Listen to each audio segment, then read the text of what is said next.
संपत्ति बनाए, 10,000 करोड़ के जो संपत्ति के मालिक बन गए, कहाँ से बन गए नाबालिग रहते हुए? इस सवाल का वो जवाब ही नहीं दे रहे हैं, बाकी सवाल पूछे चल रहे जा रहे हैं। 3/4 से ज़्यादा सीट जीतेगी एनडीए बिहार में। नमस्कार, आप देख रहे हैं लाइव सिटीज़। मैं हूं आपके साथ शिवम। बिहार विधानसभा चुनाव के दूसरे चरण का आज प्रचार प्रसार थम जाएगा। इसी क्रम में बताते चले कि बिहार के तमाम जो राजनीतिक नेता हैं वो लगातार जनसभा को संबोधित करने पटना एयरपोर्ट से निकल रहे हैं। इसी क्रम में जेडीयू के सांसद ललन सिंह जब पटना एयरपोर्ट पे पहुंचते हैं और हमने उनसे सवाल किया कि जिस तरह से आज प्रधानमंत्री नरेंद्र मोदी की बिहार में 4 रैलियां हैं, इसको लेकर नेता प्रतिपक्ष तेजस्वी यादव ने उनसे 11 सवाल पूछे हैं, तो उन्होंने साफ तौर पे कहा कि उनको तो खुद का ज्ञान नहीं है।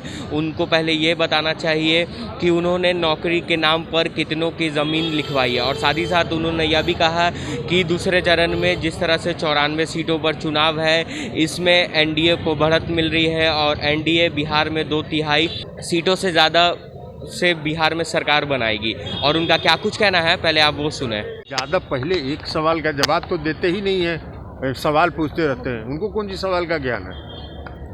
तेजस्वी यादव एक सवाल का तो जवाब देना कि कितने लोगों का ज़मीन लिखवाए नौकरी के नाम पर, कितने लोगों से का मकान लिखवाए नौकरी के नाम पर, कितने लोगों को का मॉल और जितनी संपत्ति बनाए, 10,000 करोड़ के जो संपत्ति के मालिक बन गए, कहाँ से बन गए नाबालिग रहते हुए? इस सवाल का वो जवाब ही नहीं दे रहे हैं, बाकी सवाल पूछे चल रहे जा रहे हैं। जो काम कर रहा है उसे सवाल पूछ रहे हैं। सर, दूसरे चरण का मतदान आज अंतिम प्रचार है, चुनाव प्रचार है, किस तरह देखते हैं? क्या 3/4 से ज़्यादा सीट जीतेगी एनडीए बिहार में, नोट करके रख लीजिए। तो आपने सुना, साफ तौर पे जेडीयू के सांसद ललन सिंह यह दावा कर रहे हैं कि बिहार में एनडीए पुनः सरकार बनाने जा रही है। और कहीं ना कहीं उन्होंने नेता प्रतिपक्ष तेजस्वी यादव पे सवाल खड़ा किए हैं कि जिनको खुद ज्ञान नहीं है तो वो दूसरे से सवाल क्यों पूछते हैं। पहले उनको यह बताना चाहिए कि उन्होंने जब नौकरी देने के नाम पर कितनों से ज़मीन लिखवाई है, जिसके कारण आज उनके पिताजी